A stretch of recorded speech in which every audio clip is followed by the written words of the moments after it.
Ironman is a rich people's sport. $10,000 bike, $500 wetsuit, $300 running shoes. But why? I had $100, 100 days to train, and a plan that actually works. This is how I did the world's cheapest Ironman and the exact blueprint so you can do it too.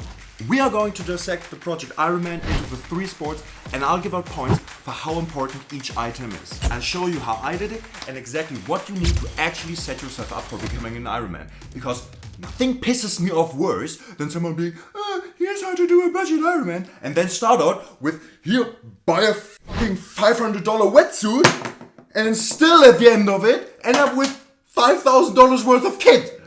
That's not budget. So before I actually break this thing, let's get right into it. This is a soothing start because no matter what you've got at home, it's easy and can be dirt cheap. Because you only really need these 3 things. Trunks, because swimming naked is illegal. Goggles, so you can actually see who hit you in the water to run them off on the bike later. And a cap, because, well, you actually don't really need this, but they are almost free. So we'll put them in here just because they're nice. Trunks can be found super cheap for just 15 euros online. Goggles are even less with just 5 euros. And a cap, you don't really need this, but it's only like 3 euros online. So we're putting them in here just because they're nice to have and basically don't drain our budget. So for points, this gets a straight 10 because you can't start or finish the race without it because you'll get disqualified and probably arrested for that matter. Goggles, 9 because you technically don't need them. But I don't think you will be able to do it without them, especially swimming in salt water. And cap also get a 9.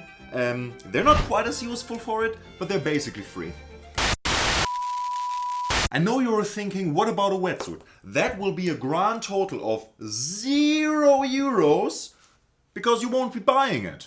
But you do have to be on your toes because some events require you to wear a wetsuit if the water temperature is too low.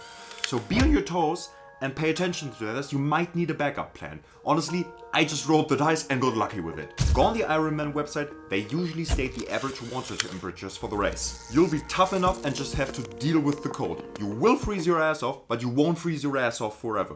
This is only the first part of the race and it won't last forever. Okay, now for the biggest question mark. How do you get yourself an Ironman worthy steed when this is literally the price of an Arrow water bottle? Use whatever you have standing in the back of your basement. Dust that bike off, clean it and put some clean oil on the chain. You'll be surprised at what that does to a bike. If something's broken on it, look up on YouTube how to fix it. Bikes aren't that complicated. I know that you will be able to figure this out. And even if you have nothing in the back of your basement, there is still a way to do this. You can either ask a really good friend to borrow theirs, and if that's not an option, look online. For as little as 50 euros, I found this old road bike that's probably even faster than what I used. And here I found a trekking bike, literally just like I used it, for free, to give away. Both of these offers took me less than 20 minutes to find. If you really want this, there is a way to do this. So now for the fun bit, how are we going to pimp whatever hunk of metal you have found yourself to get it ready to complete an Ironman and make it through the technical inspection first? First is a helmet. They won't let you start without this and they don't have to cost the world. Sometimes you can even find them for free to give away. This is a safety item, so I'm not comfortable saying to get whatever is cheapest, so I'm just not going to. They get a 10 out of 10 because they're technically and legally required. Bike, also 10 out of 10. I'll leave 3 as to how much they cost because I use my mom's grocery getter and I think you can do something similar. Next are water bottles and something to hold them on the bike. They get a 9 out of 10 because without them training will be pretty much impossible. 1 point deduction because they're pretty pricey. Next are aero bars. They make a huge difference in speed and comfort, but you don't have to have them. That's why they only get a 7 out of 10 rating.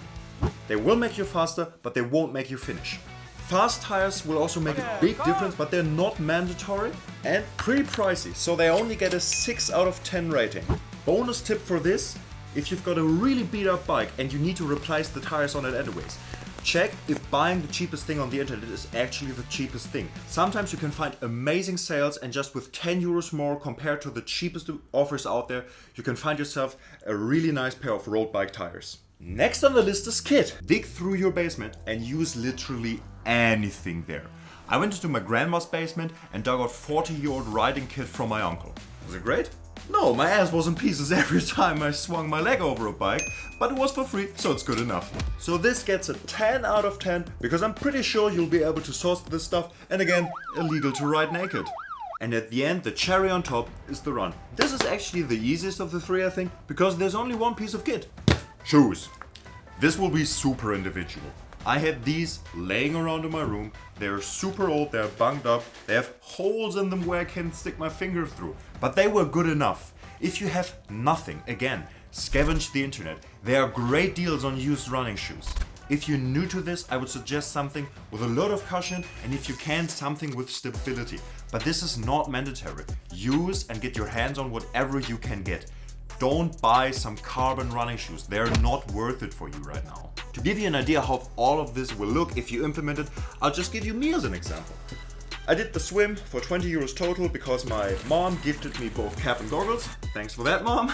The bike, this was by far the most expensive one, even though I already had my grocery getter, because I had to replace the tires and spend 10 euros more upgrading them.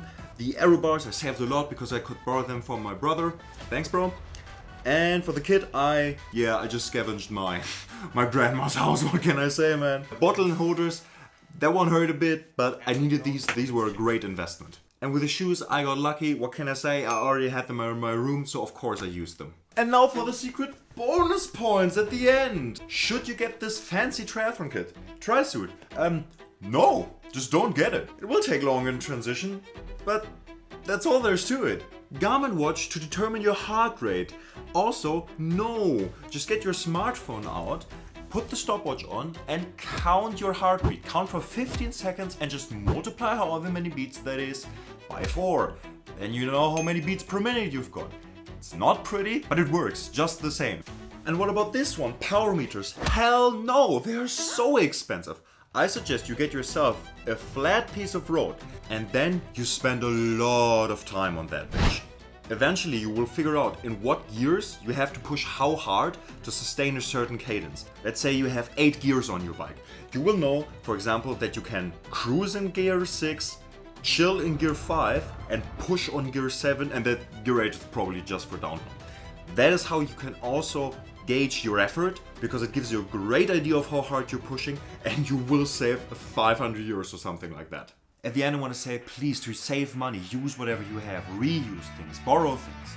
If you already have a t-shirt for bike riding, use it on the run as well. Why change? That's free time in transition you were so worried about with the tri-suit. Now you can save it again for free.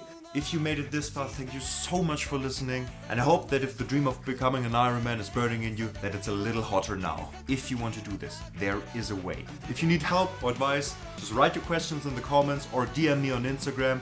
I love to help where I can, and see you in the next one.